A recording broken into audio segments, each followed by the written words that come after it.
These are the easiest little bears that you can create. You're simply going to take your washcloth, roll from one side to the middle, then duplicate that process and roll from the other side. Bend it in half, making sure that you don't make the sides even. Open up the rolls and tie a ribbon around to create the neck of the bear. It can take a couple of times to do it so that you learn how to fold it, because when you fold the towel over, you want to create a twist so that the two rolls will be on the same side. Once you tie the ribbon around the neck, you'll kind of fluff up the towel bear, and then you can add eyes. I did for this one, I just used some little buttons I got from Walmart that were on sale. And then if you want to create the ears, you can by adding little black rubber bands to the left and the right side of the towel folds. I'll show you one more time just so that you can get a hang of it.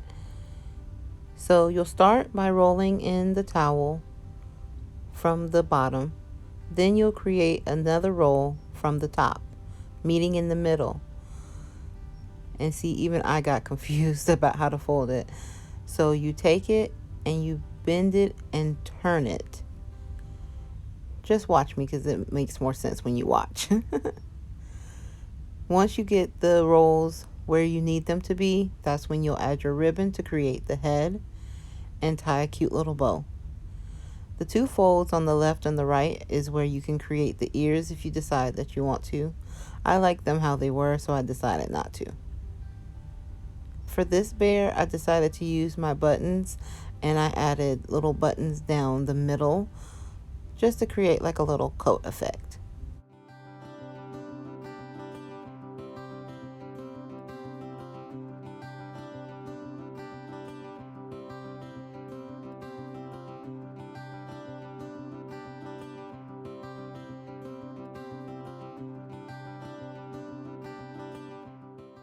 For this DIY, I'm going to use this plastic mold, and I'm going to paint the inner little carvings with this gold Lumiere paint.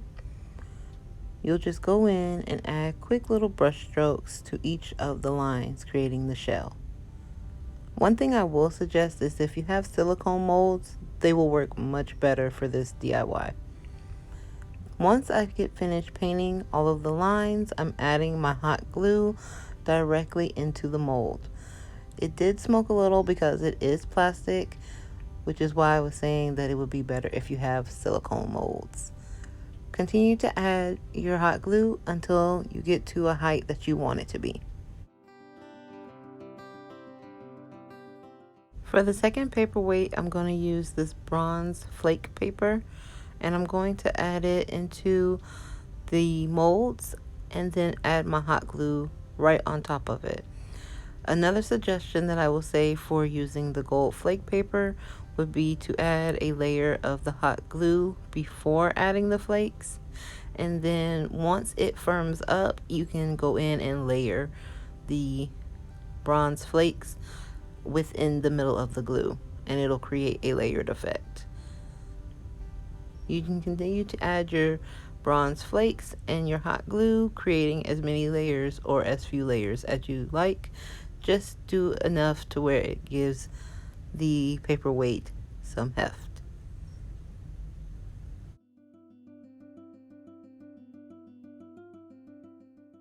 Lastly, I'm going to do the same thing, but using this holographic silver glitter. I'm going to add glitter to the mold and then add the hot glue on top of that.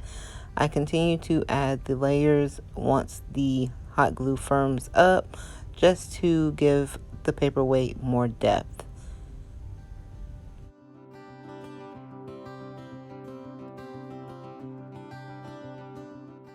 To remove the weights from the molds, you simply bend the plastic back and pry out each individual paperweight.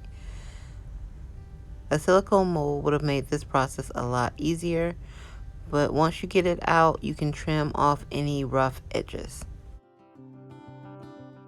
And here is the finished product of the washcloth towel bears.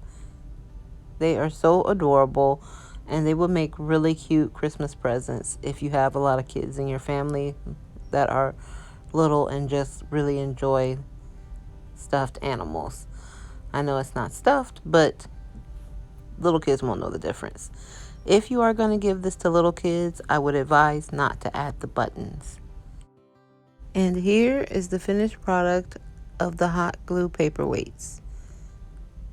I really like the gold and the silver ones because it accents the veins of the shells.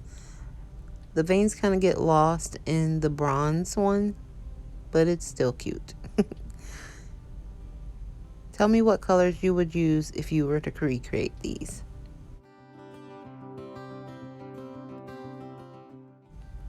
Thank you guys for joining me for this new segment called DIY Quick Bites.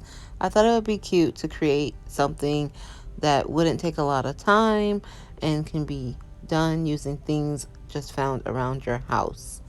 Leave me a comment below letting me know what you would like to see for our next DIY Quick Bite segment. Make sure you like this video, share it with a friend, hit the bell for notifications, and subscribe to the channel. Wherever you are and whatever you're doing, I hope you're having a great day, and always keep creating. All right, I love you guys. Bye.